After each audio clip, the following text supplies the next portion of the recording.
অযোধ্যায় রাম মন্দির উদ্বোধনের দিনই বাংলায় সম্প্রীতি মিছিলের ঘোষণা করেছিলেন। সেই মতো কালীঘাটের মন্দিরে পৌঁছে গেলেন পশ্চিমবঙ্গের মুখ্যমন্ত্রী মমতা বন্দ্যোপাধ্যায়।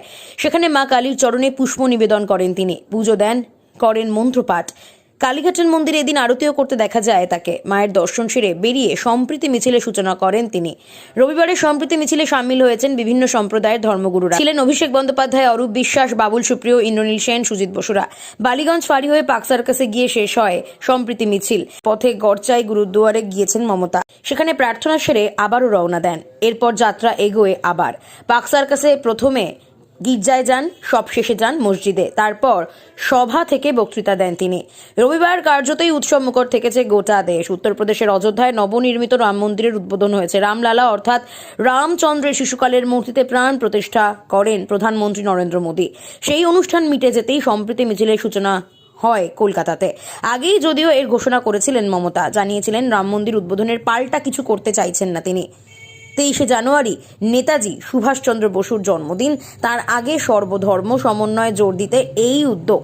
ব্যুরো রিপোর্ট, খবর আজকে। তুমি মিলেছো মোর। লজ্জা করে না? কোথায় ছিল 34 বছর সিপিএম কে আপনারা ক্ষমতায় রেখেছিলেন? একটা মাদ্রাসা পর্যন্ত করেনি,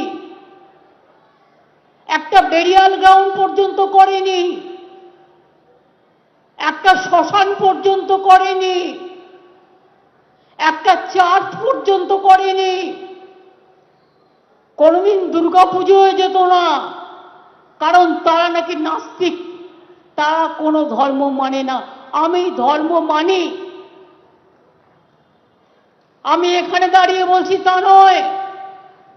আমার ধর্ম আমার, যার যার ধর্ম আপনার আপনার, উৎসব কিন্তু সবার। আমাকে দেখাতে পারবেন একটা বছর রেড রোডের প্যারেডে যখন জাভেদ রামা ইনভাইট করে আমি পৌঁছাই না?